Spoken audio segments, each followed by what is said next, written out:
Before we dive into today's eerie adventure, make sure to subscribe and hit the bell so you don't miss out on any of our haunting stories. Welcome back to Past the Pumpkin's Glow. Let's dive right into our stories tonight. You know those old schools that just look like they should be haunted? That was the case with the middle school on the outskirts of our town. It had been abandoned for years, surrounded by overgrown grass and stories that seemed to grow wilder with each telling. None of us truly believed the tales, but curiosity has a way of getting the best of even the most skeptical. So, one fall evening, we decided to see for ourselves what secrets the old building hid. The place was a relic, a sprawling complex of classrooms and hallways that had once buzzed with the energy of young minds. Now, it was just a shell, the silence so deep, you could almost hear the echoes of the past. We entered through the basement, the usual point of entry for anyone brave enough to explore. The window barely hanging on its hinges. As we descended into the bowels of the building, the air grew colder, the kind of cold that seeps into your bones. Our flashlights flickered across graffiti-tagged walls and piles of debris that littered the floor, remnants of a bygone era. It wasn't long before we stumbled upon the makeshift living quarters. It was clear someone had been calling this place home. There was a dingy mattress, some canned food scattered about, and an old, battered radio playing a faint, crackling tune. But nothing prepared us for what we found next. In a dimly lit corner of the room sat an old man, his features etched with the lines of time and hardship. Across from him, seated as though in mid-conversation, was a corpse. The body was dressed up, propped in a chair, as if it were just another guest at a tea party. The old man was talking animatedly, gesturing occasionally to his silent companion. The scene was straight out of a horror film, so surreal that for a moment we could only stand there frozen. The man's voice was low, filled with emotion, as if he were discussing the weather instead of conversing with the dead.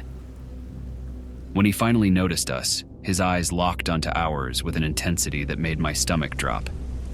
It was then that the real fear set in. We ran, fueled by adrenaline and the kind of terror that clarifies your survival instincts. We didn't stop until we were out of that basement, out of the school, and back under the safety of streetlights. Once our breaths had returned and our hearts had slowed, we debated our next move. In the end, we decided to call the police anonymously, hoping to get the old man the help he clearly needed. The police later told the community that they had found the man, still in the basement, and had taken him to receive medical and psychological care. The body was identified as a local homeless person who had died of natural causes a few weeks prior. It was a sad story, the kind that leaves you questioning the thin line between sanity and insanity, between loneliness and despair. That adventure put an end to our explorations. The thrill of the unknown was forever tainted by the reality of what we had encountered. Sometimes, late at night, I still hear the old man's voice, echoing through my dreams, a stark reminder of the night we found more than we bargained for in the shadows of that old school basement. I've always had a knack for the unexplained, those mysterious nooks of our world that seem to whisper secrets from the shadows. So when my friend Alex, who dabbles in paranormal investigation, asked me to explore the abandoned Evergreen Junior High, I jumped at the chance. Our mission was simple: to capture any residual energies lingering within the school's walls, focusing particularly on photography. Evergreen Junior High had been closed for over 2 decades under enigmatic circumstances, and had since become fodder for local urban legends. Situated on the town's outskirts, its vast, dilapidated structure was perfect for our investigation. As we arrived, the building stood silent and imposing against the twilight sky, its shadows stretching out as if to welcome us. We started at the old pool. Light streamed through the shattered windows, casting a mosaic of brightness across the glossy tiles lining the pool's walls. The pool itself was empty, its basin a canvas for shadows and echoes. Alex set up his digital camera, carefully adjusting the lens to encompass the scene. I roamed the edges, the quiet so intense it felt like a dense blanket. Suddenly, we noticed it. A stark, white outline that resembled a human figure by the pool's edge, visible only through the camera's viewfinder and dissolving when approached. Intrigued, we snapped several shots, each showing the ghostly sentinel, a beacon from another era, or perhaps a mere play of light. Buoyed by this discovery, we moved to the locker rooms. The air chilled noticeably as we entered, filled with the musty aroma of metal and decay. As Alex took more photos with his digital camera, soft thuds echoed from the back, like distant footsteps or objects falling. With each step deeper into the room, our discomfort grew, the noises tantalizingly just out of reach. Next was the pit, the nickname for the old wrestling gym known for its eerie atmosphere. Descending into the gym, the air turned damp and heavy, clinging to our skin. The darkness was enveloping, and the walls, slick with moisture, seemed to close in around us. The sensation of being watched intensified, nearly overwhelming, yet we pressed on, capturing images of the derelict mats and gear, half expecting an apparition to materialize. Our final stop was the science wing, known amongst locals as the black hole for its oppressive darkness. As we entered, the temperature dropped sharply, an expected phenomenon in old buildings, but here it felt especially pronounced. The labs were littered with glassware and papers, abandoned mid-experiment. The deeper we ventured, the stronger the sensation of an imposing presence grew, as if the air itself were urging us to leave. In one lab, Alex prepared his digital camera for a long exposure shot, hoping to capture subtle movements invisible to the eye. When the shutter closed, we reviewed the image. There in the corner was a shadowy figure, its outline blurred yet unmistakable, evoking a deep sense of dread. This terror, instinctual and raw, prompted us to leave quickly. We packed up and left Evergreen Junior High. The photo of the figure in the pool burned into my memory. Its existence undeniable, yet inexplicable. We never did make it back to Evergreen. Sometimes late at night, I pull out that photo, wondering if we had glimpsed something truly otherworldly, or if it was just another trick of light and shadow. But one thing's for sure. I've never felt quite alone since that day. Walking into Pripyat, especially the old elementary school, feels like stepping straight into a scene from a post-apocalyptic film. Everything is eerily preserved, creating an unsettling snapshot of life halted in an instant. The reality of exploring such a place weighs heavily, with every step reminding you of the catastrophic events of April 1986. We were a group of amateur historians, drawn by the tragic stories and the ghostly allure of the exclusion zone. Donning our hazmat suits, we carried Geiger counters that clicked steadily, a constant reminder of the invisible danger that still lingered in the air. The school was hauntingly silent as we entered. Paint peeled from the walls, and children's drawings faded in the sunlight streaming through broken windows. Desks were scattered, textbooks lay open as if waiting for students who would never return. And toys were strewn about, left behind in the chaos. Our exploration took us through classrooms where personal belongings lay undisturbed, frozen in time. Each item told a story of sudden departure: a half-eaten piece of fruit, a child's sweater draped over a chair, a diary open with entries that abruptly stopped. It was as if the inhabitants had vanished, leaving behind only echoes of their lives.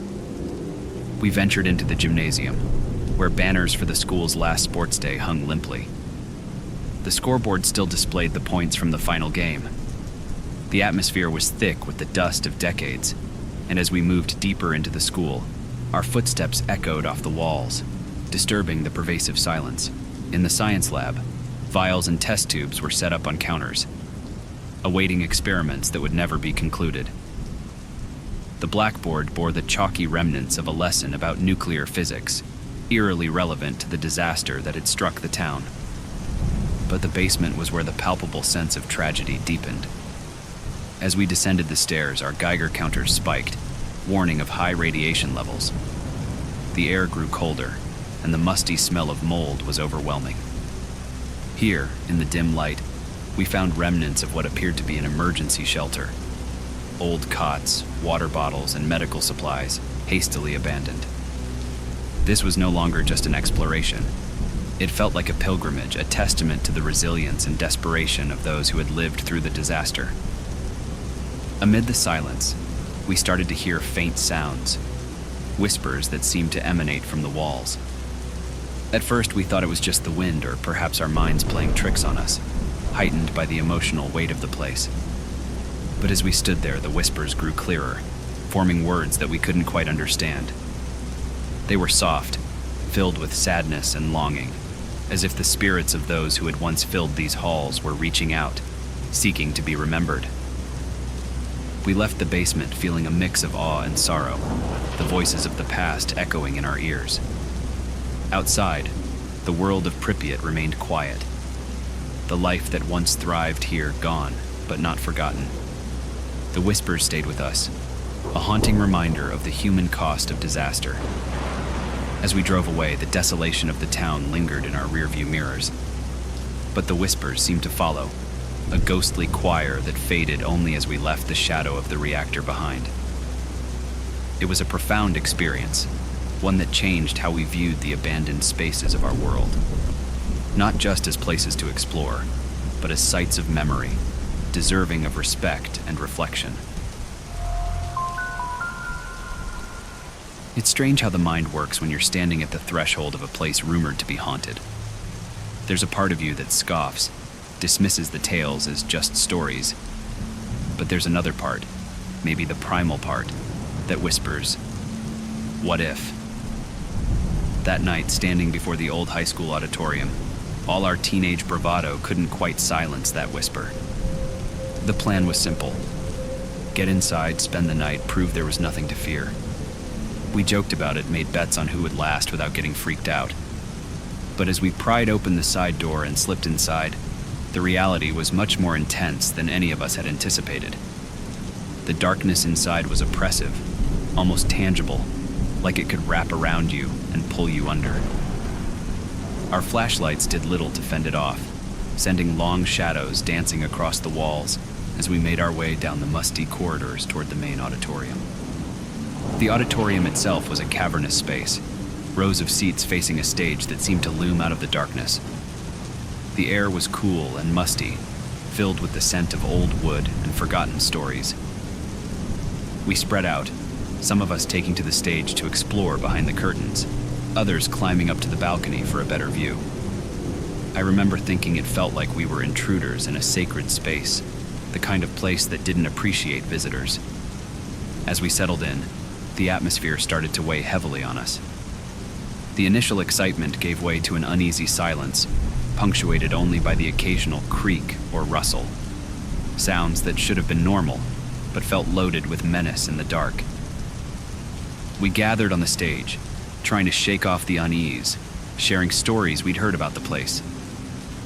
That's when it happened. From the back of the auditorium, a sudden sharp clap rang out, echoing through the vast space. We froze, every one of us turning to stare into the blackness where the sound had originated. There was no one there, just rows of empty seats. But then it came again, louder this time, a series of claps that sounded almost like applause. The sound swelled, filling the auditorium, as if an invisible audience was praising a performance only they could see. The absurdity of it should have made us laugh, but nobody did. Instead, a cold chill ran through the group, a primal warning that something was very wrong. We should have left then, but we didn't. We were frozen, caught between disbelief and fear until the clapping abruptly stopped, replaced by a low, indistinct murmuring that seemed to come from all around us.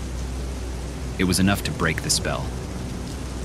We ran, not stopping to look back, not even when the old school bell began to toll, slow and ominous, as if marking our departure.